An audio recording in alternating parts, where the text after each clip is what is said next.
teams that are running the football right now are winning. Christian McCaffrey is so important. Completing third downs, finishing it from the 2-yard line. That's why the Eagles, with this tush-push, was so important. These defenses are so good right now and so talented. You better find a way to run the football right now to be successful. Yes, I needed it. He's back, That's baby. It, Joe. Chasky, Spadoni, man. This is going to be us, every single week here for up until Super Bowl Sunday, I hope. Well, hopefully it's at Levi Stadium too, Baldy. So you'd be coming out here to talk some Niners in the Super Bowl. Come on, it starts today with against the Broncos, right? I think so. I mean, you always have to have a beginning, and so it's got to start somewhere, somehow. And who knows? Maybe we're going to find some new stars with the 49ers at this point. Baldy, I was kind of waxing poetically. Today, I don't know if you know this, but today's 8/7, and in honor of 87, Dwight Clark, the 49ers do a big charitable donation, and they do a bunch of fundraising, and we just remember the individual that was. And I don't know if I've ever asked you, if you've ever had any run-ins, when Dwight was alive, but I was waxing poetically about how the NFL gives us these stories. This guy was someone who barely had a college career at Clemson and was found because the quarterback needed someone to throw to because he was going to be a first-round pick back in the day, and Bill Walsh takes him in the 10th round, and it's very similar to the Brock Purdy story, but he had the charisma of a George Kittle at that time, and he just made the most of it. And I feel like the sport of football gives us these kinds of stories. Not that the other sports don't, but Steph Curry was underrated. He was a 7th overall pick, and football, Fred Warner drafted in the 3rd round, has as much God-given talent as anyone. George Kittle, 5th-round pick, as much talent as anyone. The greatest quarterback ever, Tom Brady, 6th-round pick. Brock Purdy just signed a mega deal. He was the last pick in the draft. There's something special about football that provides these stories. I can't put my finger on why it is. Joe, you're missing the Dwight Clark story here. You're missing the whole thing. Everything you said is true. Yeah. Dwight Clark came out. Listen, I was at Duke when Dwight Clark was at Clemson. He's a little bit older than me, by a couple years. Yeah. Joe, I'm a 21-year-old kid. Dwight Clark is coming out of Clemson. He's dating Miss Universe. He's dating Miss Universe. I don't care about the cat. Look up Miss Universe to what she looked like. To a 21-year-old guy, he was a god. I could care less if his hands were like feet, Joe. He's dating Miss Universe. He swag, forget it. You walk in the locker room, and he's got his arm around Miss Universe. Oh, that's great. That was the greatest. That's the greatest story of all time right there. I love it. But, no, look, when I came into the league in 1982, that was the year after the catch. The Cowboys get knocked off. And there's Dwight Clark in the back of the end zone with Everson Walls, who led the league in interceptions, got his hand in the air, and it goes right past his fingertip. And history is made. So when I came into the league the next year, Tom Landry, the coach of the Cowboys, we're one catch away, one drive away from going to a Super Bowl. I mean, he said his goal in 1982, my rookie year, this is going to be the toughest camp any of you are ever going to go through. We have to get tougher. We're not going to let – so my introduction to the NFL was the result of the Dwight Clark catch, which was this is going to be the toughest camp any of you. That was the speech when we first – this is going to be the toughest camp you've ever been to. We have got to get tougher. We've got to be able to get the 49ers or anybody else off the field in the final drive, regardless of who's throwing it and who's catching it.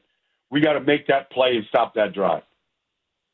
Brian Baldinger joining us here on the River Islands guest line, 95.7 The Game, NFL Insider and Baldy Breakdowns. It's just, football's back when Brian Baldinger is on the airwaves. I have an ear-to-ear smile. 4 weeks away from the start of the NFL regular season. 4 weeks from today on Thursday Night Football. Can't freaking wait. And it really does start today, Baldy, at joint practices. Shasky and I are going to be there right after the show ends. We're going to go over to Levi Stadium, and it's going to be Bo Nix. It's going to be Sean Payton. It's going to be Pat Surtain. I don't know if we'll see Dre Greenlaw. He's nursing his injury, obviously former Niner, Talanoa Hufanga. Why are joint practices so important, though, Baldy? If you can explain to the audience, because it does feel like it's overtaken the importance level when it comes to preseason football, where we really don't see any of the ones. Well, I mean, so you need a combination of the two. You need the games for the young players for a chance to compete and show what they can do. Like, I was a free agent. I needed games. All right? Maybe Randy White, who was an all-pro defensive tackle, he could, so you need a combination. And the joint practices, I just finished going to 14 teams in 13 days. All right? I just literally got off the plane from Minnesota, was with the Vikings yesterday. Almost every single team I visited had scrimmages planned. All right? So this is really the new era right now. And when we cut down to 2 preseason games, it's going to make the importance of scrimmages even more. One, the coaches can control the amount of, the tempo, the contact. It's going to be unique contact. You can't evaluate offensive linemen or running backs without assimilated real game conditions, because you got to see if running backs have any vision. Offensive linemen, you got to see if they can move big bodies, if they have anything, and defensive linemen as well. And so it's really important for the trenches and for running backs, I believe, to go out there and compete and show what you can do against other players. And you got to do it with your pads and your helmet and the whole thing. You got to simulate game. So it's really important, these practices. And then, look, the coaches can control it. Like, when I was with the Cowboys, we scrimmaged Raiders every year, and it was just a massive brawl. All we did was fight. It was kind of fun. It was kind of fun for me. But to be honest with you, like, if it gets to those type of heated things, it really works against what it's all about. So I think going up against the Broncos today, that was as good a defensive front as there was in football last year. Every single offensive lineman, going up against Nick Benito or Zach Allen or, DJ Jones that is from San Francisco. These are really good football players. Jonathan Franklin Myers is a great player. You're going to get good one-on-one work against that defensive front. So, Baldy, if you and I were to walk out onto that field today, all right, and I know there's different periods and there's going to be different things going on, what would be the first player that you would want to put your eyes on, and why? I honestly, I would want to go watch Trent Williams just to see. He's 37. He's had some injuries here. I want to see if Trent Williams is still Trent Williams. They need him to be. So that's the first guy. 'Cause I know what Trent Williams is like in one-on-ones. I've watched him for years since his beginning days in Washington. I know how dominant he can be in that environment. I'd like to see if he's still that dominant right now against a guy like Zach Allen or Nick Benito today. Talking with Brian Baldinger here on the River Islands guest line. Spadoni and Shasky. We are coming to you live from Laughing Monk Brewing down here in Sunnyvale ahead of joint practices between the 49ers and Broncos. I should say practice because, Baldy, I don't know if you heard Kyle Shanahan say, he's like, yeah, we just limited it to 1 practice this year because what I've found in the past when we have 2, second day is just all brawls, as you mentioned, and we don't get anything done, obviously. But what's the player you're looking at, but what's the matchup that you're looking at potentially between the ones of the Broncos and the Niners? I'm looking at, is this like the most slept-on DPOY we've seen? Because maybe he's just a secondary player, but Pat Surtain, what an incredible player. Like, I'm looking at him today. Is he going to bait Brock Purdy? Is he going to bait any of these receivers? Ricky Pearsall, all of a sudden, Juwan Jennings dealing with the calf injury, Baldy. I don't know what to make of that. Is he holding in? Is it the calf? Kyle Shanahan doesn't really know, it sounds like, when he's talking to the media. But this is an opportunity for Ricky Pearsall to, I think, shine today. Well, first of all, Patrick Surtain is just one of those people that wakes up with a smile on his face every day. He's just a very positive guy, and he loves a challenge. So Ricky Pearsall against, the defensive player of the year, Surtain, is a great matchup. Ricky Pearsall against Jahdae Barron, who might have been the best corner in this draft, is a great matchup. You want to see his route running. You want to see his ability to separate. He has a chance, with Ayuk on the shelf and Juwan Jennings here, on the shelf, like to go out there and shine and show why he was number 1 draft pick. I thought when he came out last year, I thought him and Ladd McConkey were very similar. He was actually my comp. And you saw what Ladd McConkey did for the Chargers last year. Like, he was a stud. I watched him warm up last Thursday night in Canton. I was at the Hall of Fame game. And all the Chargers and Lions warmed up. And I watched Ladd McConkey just run routes and warm up. And it was fun to watch. And I thought Ricky Pearsall could be all of that. So I want to see that today. What should I be looking for from CMC? I mean, he played only in the 3 games last year. And I don't know what to make of CMC right now. I don't know if anyone knows what to make. So what should I be looking for today, Baldy? You're right, Joe. I mean, he had 50 carries last year after basically being the best player in the league the year before. We talked about it. I don't know if you're going to be able to see. I mean, I watched him warm up before the Green Bay game last year, and he looked fine. But he wasn't fine. He looked like he was the same guy warming up, all of the drills that he does and all the things he puts himself through. I thought he missed a hole last year, the week before Green Bay, and I put it on tape. And Christian was like, he came up to me, and he's like, he watches this stuff. He's like, man, I missed that, Baldy. You were right. He goes, I should have done this. And so is he right? I was talking to Aaron Jones yesterday for the Minnesota Vikings. And the thing about Aaron and Christian together, they both came out the same year, all right? Came out 2017.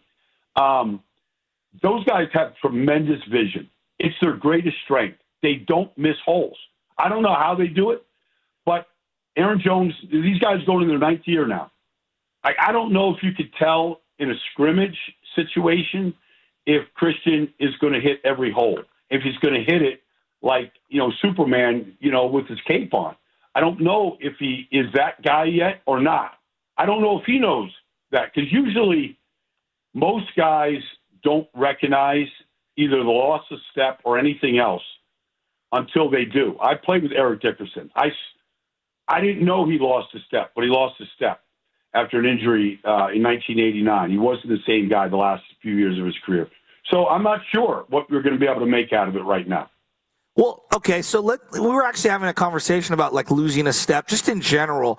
And I think of guys like Kevin Falk, who stayed in the league forever and were very, very, very productive. Now, there's a big drop-off from what CMC was in 2023 to a Kevin Falk third down back type of a guy. But do you think he's the kind of guy, if he did lose a step, who can make the adjustment and still be the important cog that we know that he is for this team? Because I feel like so much rides on him in this offense. Well, he's still going to be able to catch the ball. He's still going to be able to run his option routes. He's still going to be really good at all that stuff. I saw Derrick Henry last week, and, he's in his 10th year in this league, and he has more carries than any other running back in this league right now over those 10-year period of time. And I don't believe he's lost any speed. I mean, he's just an alien. He hasn't suffered the injuries that other backs have suffered. And so McCaffrey, Christian has had, his body has worn down. I mean, that's what all of that inflammation he had last year is a result of. Did he shake that all off? I mean, I don't know if you can lose a step, because we've seen Dalvin Cook lose a step and he wasn't very good, and he went to a couple different teams and he's out of the league. I mean, there's just so many hits that any of these guys have in them, and you just don't know when the drop-off is going to happen, because I have a feeling it's going to be pretty severe. 50 carries isn't much of a sample. Let's see. I think we got to get into the season, Joe, before we realize what he is or what he isn't at this point.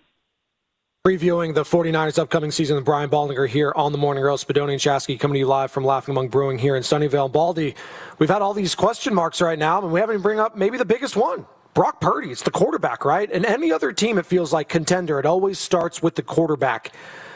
For Brock, for whatever reason, ever since he's gotten his contract, Baldy, it's been kind of all quiet when it comes to the chatter around him, the expectations around him. Seems like maybe we're sleeping on Brock a little bit, but I'm not going to ask you about that right now. I want to ask you, what's the next step for Brock Purdy in his game, in his evolution as a quarterback? This is a guy that came in as basically the third quarterback. Lance goes down, Garoppolo goes down, gets all the way to the NFC Championship game, obviously hurts his elbow. The rest was history there. Comes back, right? Still gets doubted a little bit. Oh, it's a Darnold versus him. Gets to the Super Bowl and is an overtime period away from winning said Super Bowl. Then kind of comes back down to earth a little bit last year. Not everything's right around him. There was a lot of different drama and elements. Didn't have a horrible year, but didn't have an MVP kind of a caliber season they had the year prior. Now we're in this third full season potentially, Baldy. What's the next evolution for Brock Purdy here to take that next step as a quarterback? It's just to be as consistent as possible. I mean, you go around this league right now and you talk to Lamar, Josh Allen, like they've got the MVPs. They've got the hardware from that, but they all want a Super Bowl. They got to play bigger and better in big games. And so really the question becomes, and it's like Joe Burrow as well, I mean, the question is, give your team a chance to win it all every year. That means to play at the highest and most elite level. That means making everybody else better around you. And how you do that is you convert your third downs. You finish in the red zone, in the end zone. Like those kind of things. You look at the years that some of these guys had last year. Baker Mayfield had one of the top 10 seasons of all time. 41 touchdowns, over 4,500 yards. Only 9 other quarterbacks in the history have done it. But he didn't win a Super Bowl. He got beat in the playoffs. All right, he fumbled a snap in the fourth quarter, against the Rams, and didn't get that opportunity. But for Brock at this point, he's paid to be in that same company of all the guys I just mentioned. Okay, Burrow, Josh, Lamar, obviously Patrick is Patrick, but he's paid to be in that category. They paid Trevor Lawrence to be in that category. He hasn't done it yet. Like, the evolution is to be in that top echelon of quarterbacks every year and giving your team a chance to win every year and to go in and to get to the playoffs every year. That's what he's paid to do, and that's the evolution. That's what the expectations are. Baldy, I rewatched all the games. I mean, I'm a sick person. I have a sickness. No, but I wanted to get myself right for this year, and I'm thinking all my notes, especially early in the year, 22, 59, and 30, just getting abused. I'm talking about Devondre Campbell, George Odom at safety, and Isaac Yedem. Their personnel was so bad. And up front, I couldn't even make notes because there was no one other than Bosa that was doing anything. They have so many young players on defense right now, and there's so many moving parts. How should I view today and the beginning part of the season for this young unit that is really new? I mean, there's so many fresh young faces. The first rounder, Mykel Williams. What would your approach be as a fan if you go today or you're just watching the first couple weeks of the season? Well, last year the Rams drafted Braden Fisk and they drafted Jared Verse in the first and second round, and they hit on both of them. They hit on the two guys the year before, Kobe Turner and Byron Young. They have struck gold where they've got an immediate return on investment immediately. Now, most defensive linemen take a year. You almost need a redshirt year for most linemen to figure it out before they really turn the corner. But they don't have a year to wait. Like, they need one of these three guys, whether it's Collins, whether it's Williams, whether it's West. They need at least one of these guys to pop right now. And then if they can get, two of these guys by midseason to look like veterans, like they'll have struck gold. Saleh will be doing his job. They will have drafted well and done their job. I remember seeing John Lynch at the Senior Bowl this year, and I knew it was a talented defensive line group. We all did. Vrabel saw it. I saw it. Tomlin saw it, and they all drafted defensive linemen because this was a rare group. Well, let's just see if they got the right guys, because there's going to be a couple of these guys from this class that are going to make a name for themselves this year. Let's just see if the 49ers got at least one, if not two, and if they hit on three of them this year, they're going to be in good shape up front. So, in saying what you just said, and you kind of get my feel, I'm having a hard time understanding where this team is hierarchy-wise in the NFC and how to predict what they're going to look like this year. I'm very up in the air. Where do you place them heading into the year in the NFC right now?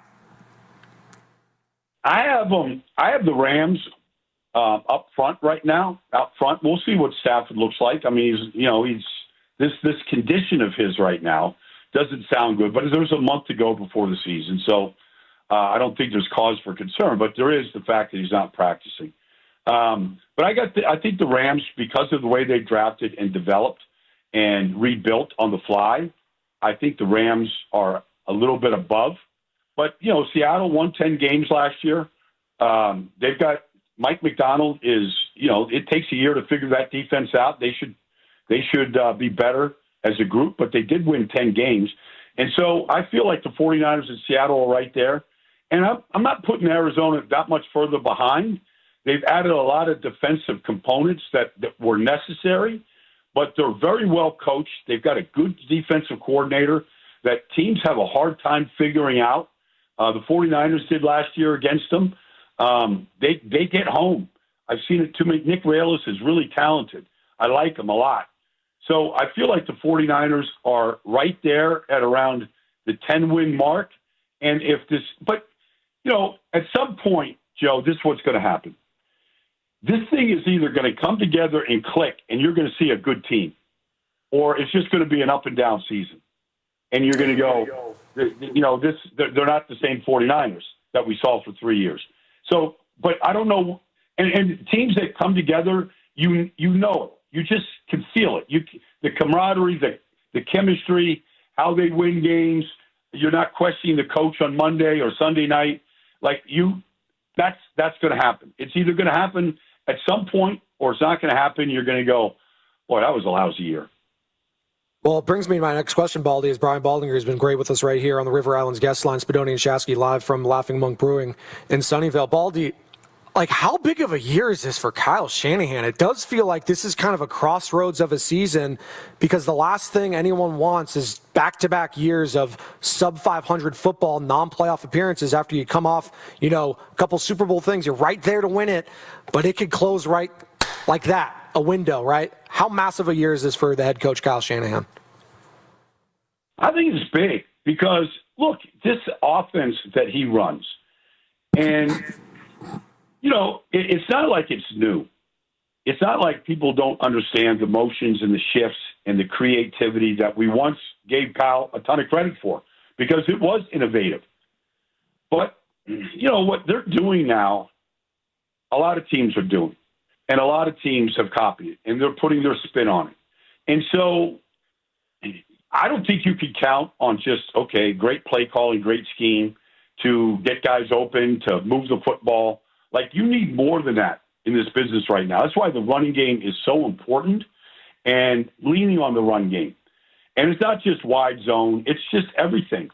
Teams that are running the football right now are winning. Philadelphia ran it 725 times last year, the third most in NFL history. Detroit, Baltimore. These teams are running it 55% of the time. Just in between 55 to 60% of the time. I feel like there's a shift. And so the 49ers can be involved in that because they have been able to run it. And that's why your first question, Joe, about, Christian McCaffrey is so important. Being able to finish games running it, finishing on third, completing third downs, finishing it in the red zone, finishing it from the 2-yard line. That's why the Eagles, with this tush-push, was so important. They held on to the ball. They finished drives. They finished, they score rushing touchdowns. These defenses are so good right now and so talented that in these matchup zones that teams are doing, these windows are small, they're sitting on top of these routes. You better find a way to run the football right now to be successful. Baldy, we are so up against it. What is one thing that Robert Saleh brings to the table very quickly?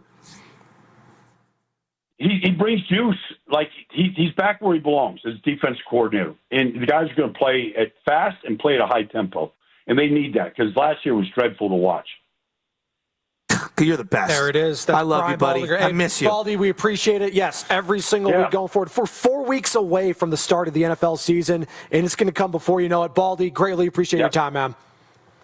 All right, guys. I look forward to talking to you every week now.